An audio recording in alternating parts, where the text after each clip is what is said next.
I had $1 million net worth by the age of 30. But before that, I was $35,000 in debt, and the only difference between broke me and me are these 5 rules. And if you'd like to achieve something similar to what I did, here's how I do it. So your first move is going to be to pay off all your debt. I learned this from Dave Ramsey. I was a sales rep and I was working incredibly hard. I was making great money, but I was spending a lot of money as well.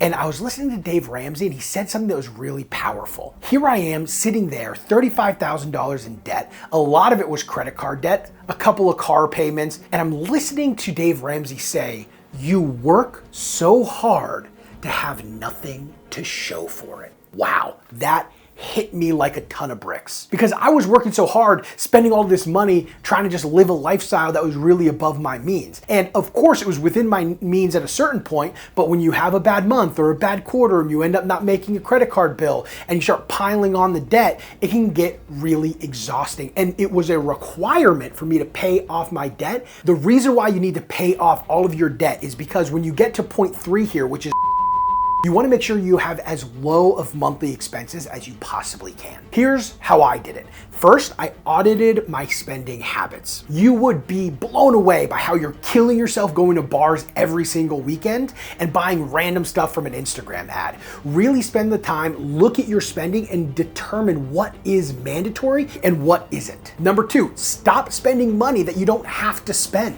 This is key. You want to stockpile cash. And oftentimes we think, oh, it's just a little bit here, a little bit there. All those littles add up to big. I'm no mathematician, but if you take little numbers and you add them all together, they become big numbers. Ooh, big scary numbers. You don't want those. Okay, you want to cut as much non-mandatory spending as you possibly can. Number 3 here is you want to tackle all of your debt from smallest to largest. And a lot of people try to get really technical about this and go, oh, you should pay off your highest interest rates first. The reality is if you pay them off smallest balance to highest balance, you get these little wins from actually paying off debts. So let's say you have $5,000 of credit card debt and you have $1,000 left on your car to pay off, and then you have $50,000 of student loans. What you want to pay off first is the car payment, and it might have a lower interest rate than your credit card bill, which it definitely does. But the momentum you gain from paying off the small one gives you a big win, and because you're no longer making payments towards that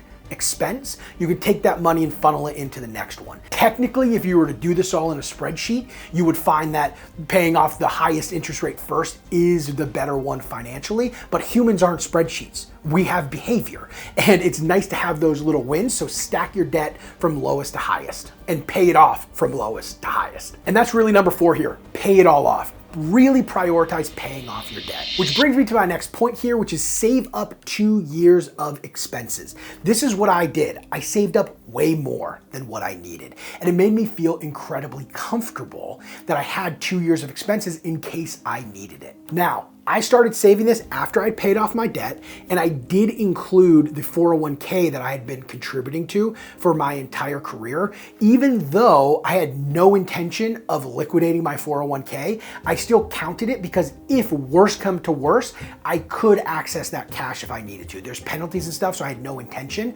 but I had 1 year of just cash that I could spend to keep myself afloat with another full year of 401k in case we really hit an emergency. So here's how you do it. Just calculate your bare minimum monthly expenses that you have. Then take that number, multiply it by 24. You don't have to get crazy here. Have 2 bank accounts, one that's your checking account that you actually funnel all of your money through, and have your savings account that you're constantly putting money in, stockpiling it until you hit that 2-year goal. Now, here's a secret. It's a lot easier to save up 2 years of expenses if your expenses are really low. That's why we paid off the debt first, and you've done that audit of your spending to try to make sure that you're keeping your spend as low as you possibly can. From there, you're going to be contributing to your 401k and you're going to be saving up cash. So between those 2 things, you'll be able to get to 2 years of expenses saved, which will make you feel very comfortable as you move into the next thing. That brings me to my next thing here, which is to start a business. And the easiest way to do this is to sell your expertise. If you've been working in a role you have expertise in that role, and odds are you can sell that expertise to somebody else who needs it. Now, not everybody is going to be able to build a business like this. I'm sure there's some other agencies and things that you can create with the skills that you've gained from being an employee, but that is what I did. I didn't just try a whole bunch of random businesses that I knew nothing about. I gained skills in the workforce, got paid for them as a salesperson, and then started a business selling that expertise to other people who wanted to do it as well. And the best part is you have very low stress because you've saved up so much cash.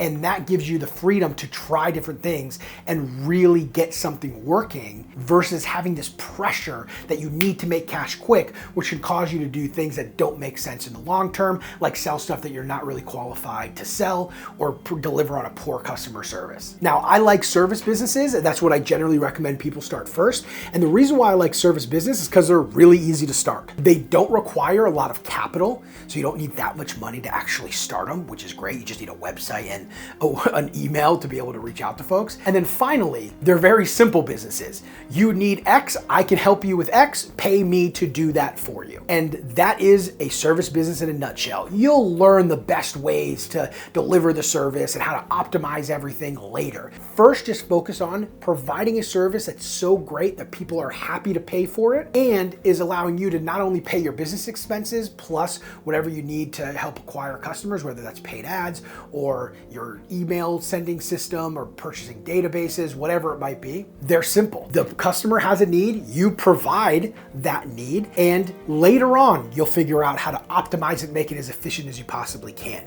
You can always change your business model later. Don't get all caught up in the different ways to do things. Just focus on delivering value to a specific customer, and that customer is willing to pay for that value, and you'll find you're gonna quickly be able to pay your business expenses and pay yourself to make sure that you're padding the cash that you have so you don't have to dip too far into those 2 years of expenses that you've saved up. Now, what skills could you have that you could sell to businesses who need help in that area? Well, there's a couple. The first is what I did, sales. I know sales very, very well. I have built and scaled many sales teams. So that was a skill that I had that a lot of businesses wanted. So I could provide that very easily. The next one here is marketing. You can always sell marketing services, whether you're managing their ad spend or their content marketing, whatever it looks like for you, you could sell that expertise to a business that doesn't have it internally. The third one here is graphics design. A lot of businesses need support with video editing or graphic design services.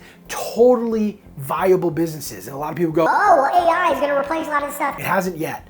And even when we get further along in the next 5-10 years and AI has replaced a lot of this stuff, there will always be providers making money in that world. So you might as well take your expertise that you already have and apply it and not think too much about the macroeconomics. You'll get there, and who knows, your business might look very different. It might be completely different in 5 years from now, but don't let some future vision really stop you from making a step in the right direction. Because the first couple of years of business is so much learning. You're going to run into challenges, whether it's an industry that's being disrupted right now or just an industry that is booming right now. Those challenges are guaranteed, so I wouldn't think too much into it. Now, you might also be thinking, well, there's a ton of other businesses that sell similar services to me. This is so common. Why would I start a business like that? The reason why it's common is because it works. And the reality is you don't need that many customers to be able to pay your business expenses plus yourself. So you should start a business where the market has been proven out. There are a ton of sales consultants.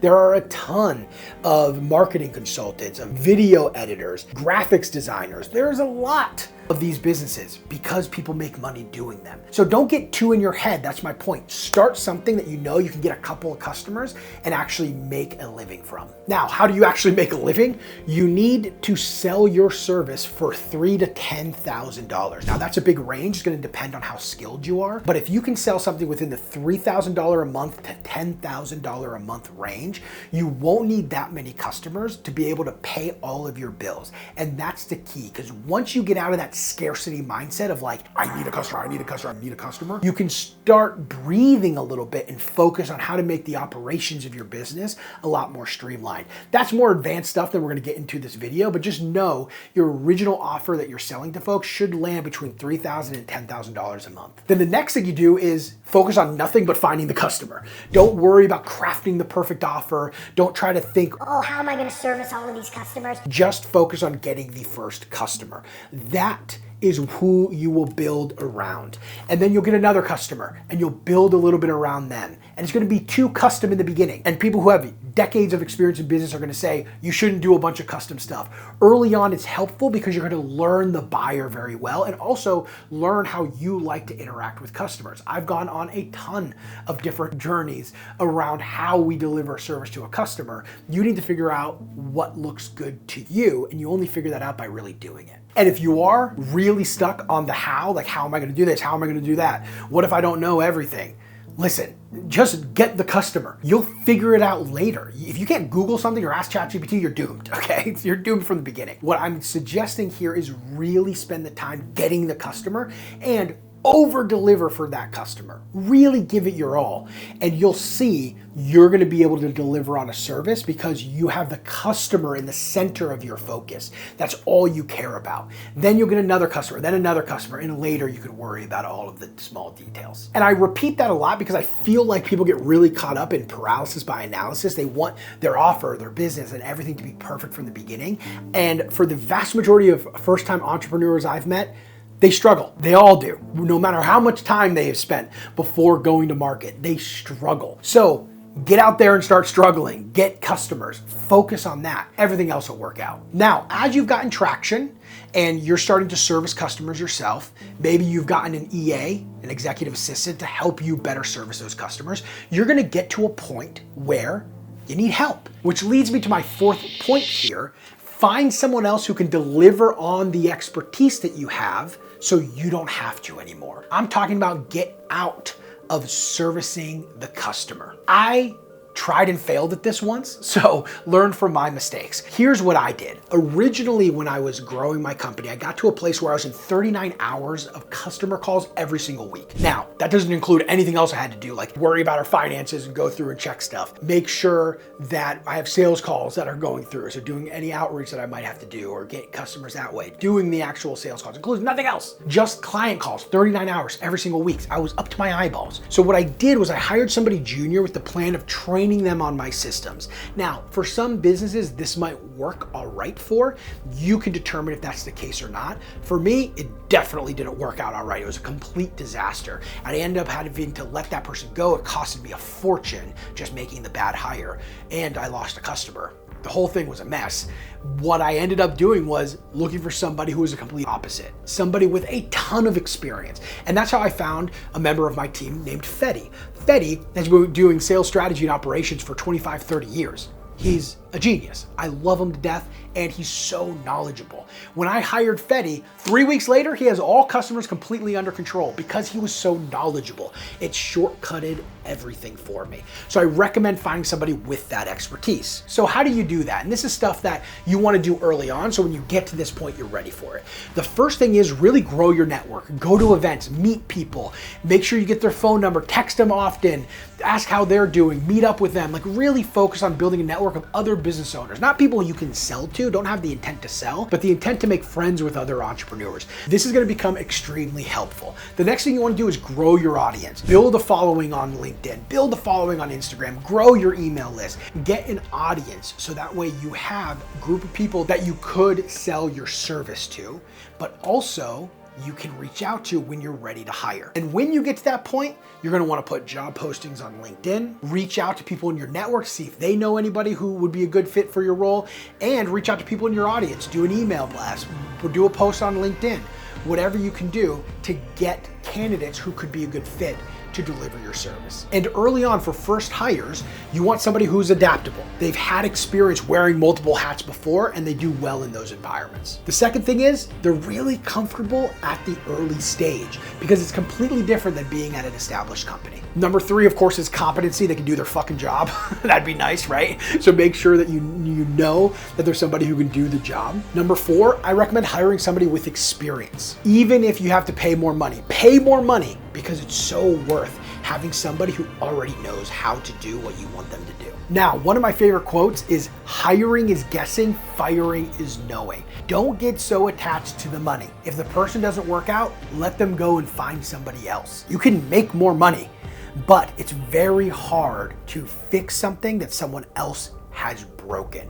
So pay attention to what they're doing, make sure they're doing a great job. And if you don't feel like they're a good fit, let them go. It's not the end of the world. And once you find that person, onboard the new hire into the role that you were doing and give them the autonomy to do the role.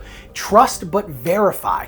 Make sure they're doing a good job, but don't try to micromanage every little thing that they do. Let them take control, because if you guard that part, it's gonna take you years to get out of actually servicing the customer, and you're gonna find yourself trapped in a business that you're gonna grow to hate. I've seen it happen so many times. So hire the person, give them the autonomy. That leads me to my 5th point here, which is early on, make sure you focus a ton of energy on customer acquisition, getting new customers. This sounds obvious, but it's not. A lot of times people get 1 customer or 2 customers and then they ignore trying to get more customers and they get so caught up in servicing those customers. Never stop trying to get new customers. Here are some ways to get new customers. The first one are referrals. Do an incredible job with your early customers and they will tell other people about you, which will lead to you getting more customers. This is the most powerful way of getting new customers because a referral sent to you has a way higher likelihood of closing. The next is that audience that I told you about earlier. Grow that audience and reach out to people in that audience. So make posts on Instagram or LinkedIn. And when people follow you, send them a message. Hey, are you just here for the content or are you looking to improve your sales? Have a DM conversation with them that leads to you booking a meeting. This is a great way to engage with the audience. And if they have a problem you could solve, actually set up some time to show them how you could solve it. This is an incredibly powerful method. It might take a little longer because you have to do a lot of work to build that audience, but once that audience is really coming in and you're doing good work and you're getting that audience built, now you'll find a source of new customers that's pretty consistent. The third one here is SEO, and this is really what I did.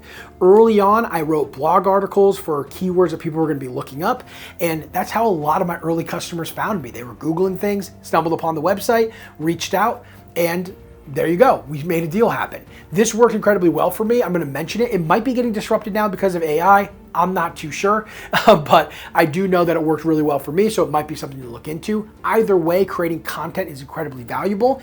If you're creating it for other platforms like Instagram, LinkedIn, you might as well create it on your website as well. Now, the next one here is really powerful, which is conference and events. If you can go to industry conferences and industry events that your buyers are gonna be at, and you can just go and talk to people. I'm not saying buy a booth and go crazy, but be there, be in the room with these people, talk to them. You're gonna find a lot of business from there.